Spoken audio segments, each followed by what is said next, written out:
மீசான் டைம் நேர்களை நிகழ்ச்சிக்குள் அன்போடு வரவேற்றுக் கொள்கிறோம். இன்றைய பதிவுல மிக மிக முக்கியமான செய்திகள் குறித்து பார்க்கலாம். இஸ்ரேலுடைய வான்வழி தாக்குதல்ல ஈரானுடைய மிக முக்கியமான தளபதி இருவர் படுகொலை செய்யப்பட்ட சம்பவம் பெரும் அதிர்ச்சியை ஏற்படுத்தியிருக்கு.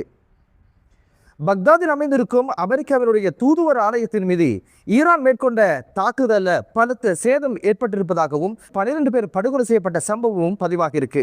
ஈரானுக்கு எதிரான யுத்தத்தை எனது மனசாட்சி ஏற்றுக்கொள்ளவில்லை என்று கூறி அமெரிக்க ஜனாதிபதியினுடைய மிக முக்கியமான நிர்வாக அதிகாரி ராஜினாமா செய்த சம்பவம் பெரும் அதிர்ச்சியையும் அதிர்வலையையும் ஏற்படுத்தியிருக்கு என்ற பல்வேறு செய்திகள் தான் இன்றைய பதிவு. இஸ்ரேலுடைய வான்வழி தாக்குதல்ல ஈரானுடைய பாதுகாப்பு கவுன்சிலுடைய செயலாளராக கடமையாற்றி வந்த அலி லாரிஜானி மற்றும் படத்தளபதியாக கடமையாற்றி வந்த உலாம் அலி என்ற இருவரும் படுகொலை செய்யப்பட்ட செய்தியை இஸ்ரேலுடைய பாதுகாப்பு அமைச்சர் இஸ்ராயில் காட்ஸ் தனது ஊடக அறிக்கையில் தெரிவித்த சம்பவம் பெரும் பரபரப்பையும் அச்சத்தையும் ஈரானில் ஏற்படுத்தியிருக்கு. சீக்ரெட் அபார்ட்மெண்ட் என்று சொல்லப்படுகின்ற பட தளபதிகளும் உயர் அதிகாரிகளும் அதே போல அரசியல் தலைவர்களும் பாதுகாப்பாக இருக்கின்ற அந்த கட்டிடத்தின் மீது தான் இஸ்ரேல் வான்வழி தாக்குதலை மேற்கொண்டதில் இந்த மிக முக்கியமான 2 தளபதிகளும் படுகொலை செய்யப்பட்டதாக அந்த அறிக்கையில் சொல்லப்பட்டிருக்குது. ஈரான் தரப்புல ஈரானுடைய பாதுகாப்பு கவுன்சில் உத்தியோகபூர்வமாக குறித்த தாக்குதலில் அலி லாரிஜானி மற்றும் அவருடைய மகன் மற்றும் உலாம் ரிலா அவருடைய மெய் பாதுகாவலர்கள் அடங்கலாக பல பேர் இந்த தாக்குதலில் உயிரிழந்த செய்தியினை இப்போது உத்தியோகபூர்வமாக அறிவித்து அதை உறுதிப்படுத்திய செய்தியும் சர்வதேச ஊடகங்கள் செய்தியாக வெளியிட்டிருந்தன. ஈரானுடைய புரட்சிகர காவல் படையின் படை தளபதியான மஜீத் அவர்களுடைய எச்சரிக்கை, அந்த எச்சரிக்கை என்ன அப்படின்னு பார்த்தீங்கன்னா, குறித்த இந்த தாக்குதலுக்கான பதிலடியை இஸ்ரேலும் அமெரிக்காவும் அனுபவிக்கும் மிக பிரமாண்டமான ஒரு தாக்குதலுக்கு இலக்காகும் அப்படின்னு ஒரு எச்சரிக்கையை விட்டிருக்கிறாரு. மிக சிறந்த ஒரு தலைவராக அந்த நாட்டினுடைய மிக முக்கியமான தீர்க்கமான முடிவுகளை எடுப்பதில் மிக பக்கபலமாக இருந்தவர் தான் இந்த அலி லாரிஜானி அப்படின்னு சொல்லப்படுது. இவருடைய படுகொலை நிச்சயமாக ஈரானுக்கு பெரும் இழப்பை ஏற்படுத்தும் என்பதுதான் இப்போது சர்வதேச அரசியல் விமர்சகர்களுடைய கருத்தாக பார்க்கப்படுது. என்னதான் இருந்தாலும் ஈரானை பொறுத்த வகையில் எத்தனை தளபதிகள் படுகொலை செய்யப்பட்டாலும் அரசியல் தலைவர்கள் படுகொலை செய்யப்பட்டாலும் ஆட்சி மாற்றம் என்ற ஒரு விஷயம் அமெரிக்காவுக்கும் இஸ்ரேலுக்கும் பகல் கனவாகவே மாறிக்கொண்டிருக்குது. எத்தனை பட தளபதியை கொண்டாலும் அந்த இடத்துக்கு புதியதான ஒரு தளபதி தங்கு தடை இல்லாமல் யுத்தத்தை நடத்துகின்ற வழக்காரையும் பார்க்க முடிகிறது. அத்தோடு ஈரான் மற்றும் ஹிஸ்புல்லாக்கள் இணைந்து தெல் அபிவில் நடத்திய பல்வேறு ஏவுகணை தாக்குதலில் 2 பேர் பலியானதோடு பல பேர் காயமுற்று இடிபாடுகளுக்கு சிக்குண்டு தவிக்கின்ற ஒரு சூழல் உருவாகி இருப்பதாகவும் மீட்பு பணிகள் நடந்து வருவதாகவும் இஸ்ரேல் அறிவித்திருக்குது. மற்றொரு தெல் அபீவினுடைய மிக முக்கியமான புகையிரத நிலையத்தின் மீது 2 முறை தாக்குதல் நடத்தியதில் தற்போது புகையிரத நிலையத்தினுடைய செயற்பாடுகள் ஸ்தம்பித்து இருப்பதாகவும் இஸ்ரேல் அறிவிச்சிருக்கிறது. ஹைஃபாவில் இருக்கின்ற இஸ்ரேலுடைய கடற்படை தளத்தின் மீது தாக்குதல் நடத்தியதையும் இப்போது இஸ்ரேல் உறுதிப்படுத்தியிருக்கு. அமெரிக்காவுடைய ஜெராட் ஃபோர்ட் யுத்த விமானங்களை தாங்கி வந்த யுத்த கப்பல் சீர் செய்வதற்காக இப்போது செங்கடலிலிருந்து அது நகர்ந்திருப்பதான செய்தியை அமெரிக்காவுடைய அதிகாரி ஒருவர் உறுதிப்படுத்தியிருக்கிறாரு. கடந்த வாரம் ஈரானுடைய தாக்குதலுக்கு இலக்காகி பற்றிய இந்த கப்பல் 30 மணி நேரத்துக்கு பிற்பாடுதான் தீ கட்டுப்பாட்டுக்குள் கொண்டு வரப்பட்டதோடு இப்போது இதை சீர் செய்வதற்காக இப்போது செங்கடலிலிருந்து நகர்ந்திருப்பதாகவும் இதை சீர் செய்வதற்கு ஒரு வார காலம் தேவைப்படும் அப்படின்னு ஒரு விஷயத்தையும் இப்போது நியூயார்க் டைம்ஸ் பத்திரிகை செய்தியாக வெளியிட்டிருக்குது. இதுக்கிடையில் பக்தாதில் இருக்கின்ற அமெரிக்காவினுடைய தூதர் ஆலயத்தின் மீது மீண்டும் மீண்டும் பலத்த ஏவுகணை தாக்குதல் அதே போல ட்ரோன் தாக்குதல்களை ஈரானுடைய புரட்சிகர காவல் படையினர் இடைவிடாமலே தாக்கி கொண்டிருக்கின்ற சம்பவம் பதிவாக இருக்குது.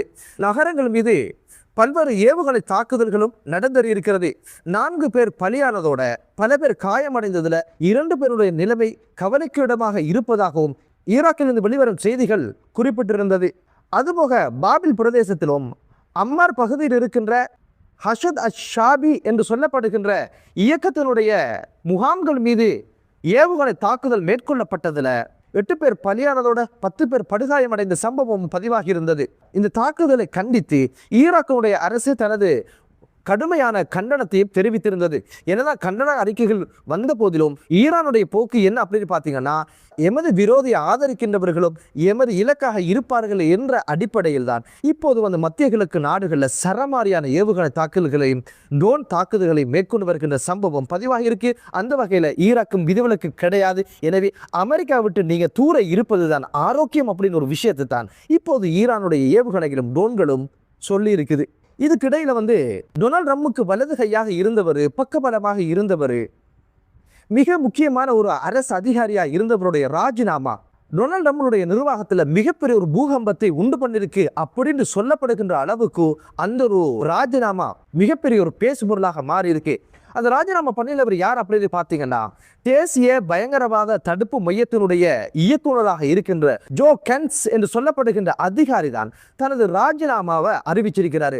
அந்த ராஜினாமா கடிதத்தில் அவர் என்ன சொல்லியிருக்கிறார் அப்படின்னு பார்த்தீங்கன்னா, ஈரானுக்கு எதிரான இந்த அநியாயமிக்க இந்த யுத்தத்தை எனது மனசாட்சி ஏற்றுக்கொள்ளல, அதனால இந்த ராஜினாமா என்ற முடிவுக்கு நான் வந்தேன் அப்படின்னு சொல்லிட்டு ஈரான் ஒரு அச்சுறுத்தலான ஒரு நாடு என்ற பொய்யான பிம்பத்தை உருவாக்கித்தான் அமெரிக்காவை வலுக்கட்டாயமாக இந்த யுத்தத்திற்கு கொண்டு சென்றது. இந்த ஈரானுக்கு எதிரான இந்த யுத்தத்தை மனசாட்சியுள்ள எந்த ஒரு மனிதரும் ஏற்றுக்கொள்ள மாட்டார். எனது மனசாட்சி அதை ஏற்றுக்கொள்ளல என்பதனால இந்த ராஜினாமா முடிவுக்கு நான் வந்திருக்கிறேன். இது வந்து இஸ்ரேலுடைய தனிப்பட்ட தேவைக்காக மேற்கொள்ளப்படுகின்ற ஒரு யுத்தம், அதுக்குள்ள அமெரிக்காவை வலுக்கட்டாயமாக இழுத்து விட்டு இருக்கிறாங்க அப்படின்னு ஒரு விஷயத்தையும், ஈரான் உலக நாடுகளுக்கு ஒரு அச்சுறுத்தலான ஒரு நாடு என்பது கட்டமைக்கப்பட்ட ஒரு பொய்யான பிரச்சாரம், இதை என்னால் அனுமதிக்க முடியாது, ஆதரிக்க முடியாது என்பதனால இந்த ஒரு முடிவுக்கு தான் வந்ததாகவும், இந்த யுத்தம் இஸ்ரேலுடைய தேவைக்காகத்தான் ஆரம்பிக்கப்பட்டது என்பதில் மாற்று கருத்து கிடையாது. அதற்காக எமது புனிதமிகு உயிர்களை இந்த யுத்தத்தில் இழப்பதற்கு நாம் தயாரில்லை, அதை அனுமதிக்க முடியாது என்ற நோக்கத்தில் தான் எனது ராஜினாமை அறிவிக்கிறேன் அப்படின்னு ஒரு விஷயத்தை சொல்லிட்டு தனது வாழ்க்கையில் நடந்த மிக கசப்பான ஒரு சம்பவத்தையும் அது நினைவு கூர்ந்திருந்தார். அதுதான் வலுக்கட்டாயமாக 2019ஆம் ஆண்டு சிரியா மீது அமெரிக்கா மேற்கொண்ட யுத்தத்தில் தனது மனைவி ஒரு தற்கொலை தாக்குதல்ல உயிரிழந்த சம்பவம் பதிவாக இருந்தது. அதனுடைய வடுக்களும் ரணங்களும் காயங்களும் ஆறுவதற்கு முன்னாலே எனது நாட்டினுடைய பிரஜைகளும் இந்த யுத்தத்தில் உயிரிழப்பது என்பதை அனுமதிக்க முடியாது என்ற ஒரு விஷயத்தையும் நினைவு கூர்ந்திருந்தார்.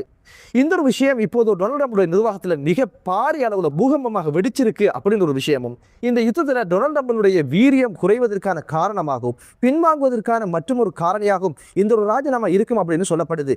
காரணம் என்னன்னா, இவர் மிக முக்கியமான பதவிகளில் இருந்துதான் அமெரிக்காவுடைய இராணுவத்தை கட்டமைச்சிருக்கிறாரு. அமெரிக்காவுடைய இராணுவம் மிக முக்கியமான தீர்மானங்கள் எடுக்கிறது இவருக்கு மிகப்பெரிய ஒரு பங்கு இருப்பதாகவும், மத்திய கிழக்கு நாடுகளில் பல்வேறு யுத்தங்களை களங்கண்டவர். ஈராக்குக்கு எதிரான யுத்தமாக இருக்கலாம், அதே போல ஆப்கானிஸ்தானுக்கு எதிரான யுத்தங்களில் களத்தில் இருந்து போராடி வெற்றியை வாங்கி கொடுத்தவர், பல்வேறு திட்டமிடல்களை செய்து முடிச்சவருக்கு தான் இப்போது தேசிய பயங்கரவாத எதிர்ப்பு மையத்தினுடைய இயக்குநராக டொனால்ட் ட்ரம்ப் அந்த பதவியை கொடுத்து மத்திய கிழக்கு நாடுகளில் இராணுவ நடவடிக்கைகள் அனைத்துக்கும் பொறுப்பாக இவர் செயல்படுகின்ற ஒரு பதவியாக இந்த பதவியை கொடுத்து அழகு பார்த்தவர் தான் இப்போது வந்து ராஜினாமா கடிதத்தை அனுப்பி வச்சிருக்கிறார். என்னதான் இருந்தாலும் நல்ல மனசாட்சி உள்ளவங்களுக்கு தெரியுது இந்த யுத்தம் அபத்தமானது, அநியாயமானது. இஸ்ரேல் என்ற ஒரு நாட்டினுடைய தேவைக்காக இந்த ஒரு யுத்தம் நடத்தப்பட்டிருக்கிறது என்ற ஒரு விஷயம் தெரிகிறது. இந்த யுத்தத்தில் வந்து அமெரிக்காவும் இஸ்ரேலும் எதை நினைச்சு இந்த யுத்தத்தை மேற்கொண்டாங்களோ அந்த ஒரு விஷயம் பகல் கனவாக மாறி இருக்கு. அதுதான் வந்து ஒரு ஆட்சி மாற்றம் உருவாகணும் அப்படின்ற ஒரு விஷயம். ஆனால் ஆட்சி மாற்றம் நடப்பதற்கு அந்த சாத்தியப்பாடுகளும் கிடையாது. எத்தனையோ படத்தளபதிகள் கொல்லப்பட்டாச்சு, தலைவர்கள் கொல்லப்பட்டாச்சு. அந்த இடத்தை வந்து நிவர்த்தி செய்யும் வகையில் வந்து புதிய புதிய தலைவர்கள் அந்த இடத்துக்கு வந்து யுத்தத்தினுடைய வீரியம் குறைந்ததாகவோ ஆட்சி மாற்றத்துக்கு இருந்த சாத்தியப்பாடும் கிடையாது. வெறுமன உயிர் இழப்புகள் மட்டும்தான் எஞ்சியதும் மிஞ்சியதுமாக இருக்கிறது. மனசாட்சி உள்ளவன் இல்லாததுனால தான் இந்த உலகம் மனிதாபிமானம் இல்லாத பல்வேறு யுத்தங்கள் நடைபெறுவதற்கு காரணமாக அமைஞ்சிருக்கு. என்னதான் இருந்தாலும் மனிதநேயம் உள்ள மனசாட்சி உள்ள மனிதர்கள் உருவாகட்டும் என்ற பிரார்த்தனையோடு மத்திய கிழக்கு நாடுகளில் அமைதியான ஒரு சூழல் உருவாகட்டும் என்ற பிரார்த்தனையோடும் மற்றொரு காணொலியில் உங்கள் அனைவரையும் சந்திக்கும் வரை விடைபெறுகிறேன். நன்றி.